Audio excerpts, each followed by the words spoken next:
ಮಂಡಿ ನೋವು ಇರುವವರು ಒಣಶುಂಠಿಯ ಪುಡಿಯನ್ನು ಹಾಲಿನಲ್ಲಿ ಬೆರೆಸಿ ಕುಡಿಯುವುದರಿಂದ ನೋವು ಕಡಿಮೆಯಾಗುತ್ತದೆ. ರಕ್ತಹೀನತೆ ಇರುವವರು ನುಗ್ಗೆ ಸೊಪ್ಪನ್ನು ನಿಯಮಿತವಾಗಿ ಆಹಾರದಲ್ಲಿ ಸೇರಿಸಿಕೊಳ್ಳಿ. ಇದು ಕಬ್ಬಿಣಾಂಶದ ಅತ್ಯುತ್ತಮ ಮೂಲವಾಗಿದೆ.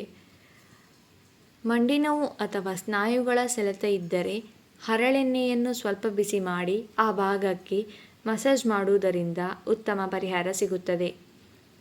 ಅಗಸೆ ಬೀಜಗಳನ್ನು ಹುರಿದು ಪುಡಿ ಮಾಡಿ ಇಟ್ಟುಕೊಳ್ಳಿ. ಪ್ರತಿದಿನ 1 ಚಮಚ ಸೇವಿಸುವುದರಿಂದ ಹೃದಯದ ಆರೋಗ್ಯ ಸುಧಾರಿಸುತ್ತದೆ ಮತ್ತು ಇದು ಒಮೆಗಾ 3 ಫ್ಯಾಟಿ ಆಸಿಡ್ಗಳಿಂದ ಸಮೃದ್ಧವಾಗಿದೆ. ಸೋಪು ಬಳಸುವ ಬದಲು ಹೆಸರು ಕಾಳಿನ ಪುಡಿಯನ್ನು ನೀರಿನಲ್ಲಿ ಬೆರೆಸಿ ಮುಖಕ್ಕೆ ಹಚ್ಚಿಕೊಳ್ಳಿ. ಇದು ನೈಸರ್ಗಿಕವಾಗಿ ಚರ್ಮವನ್ನು ಸ್ವಚ್ಛಗೊಳಿಸುತ್ತದೆ. ತುಟಿಗಳು ಒಡೆದಿದ್ದರೆ ಅಥವಾ ಚರ್ಮ ಅತಿಯಾಗಿ ಒಣಗಿದ್ದರೆ ಮಲಗುವ ಮುನ್ನ ಸ್ವಲ್ಪ ಜೇನುತುಪ್ಪ ಹಚ್ಚಿ.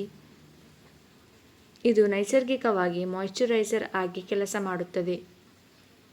ಪದೇ ಪದೇ ಮೂತ್ರದ ಸೋಂಕು ಉಂಟಾಗುತ್ತಿದ್ದರೆ ಕೊತ್ತಂಬರಿ ಬೀಜವನ್ನು ನೀರಿನಲ್ಲಿ ಕುದಿಸಿ ಆ ನೀರನ್ನು ದಿನವಿಡೀ ಕುಡಿಯುವುದರಿಂದ ಪರಿಹಾರ ಸಿಗುತ್ತದೆ. ಊಟದ ನಂತರ ಸಣ್ಣ ತುಂಡು ಬೆಲ್ಲ ತಿನ್ನುವುದು ಜೀರ್ಣಕ್ರಿಯೆಯನ್ನು ಸುಧಾರಿಸುತ್ತದೆ ಮತ್ತು ದೇಹದಲ್ಲಿನ ವಿಷಕಾರಿ ಅಂಶಗಳನ್ನು ಹೊರಹಾಕಲು ಸಹಾಯ ಮಾಡುತ್ತದೆ. ಅತಿಯಾದ ಆಮ್ಲೀಯತೆ ಅಥವಾ ಹೊಟ್ಟೆಯಲ್ಲಿ ಉರಿ ಇದ್ದಾಗ 1 ಏಲಕ್ಕಿಯನ್ನು ಬಾಯಲ್ಲಿಟ್ಟುಕೊಂಡು ಜಗಿಯಿರಿ. ಇದು ತಕ್ಷಣದ ತಂಪಿನ ಅನುಭವ ನೀಡುತ್ತದೆ.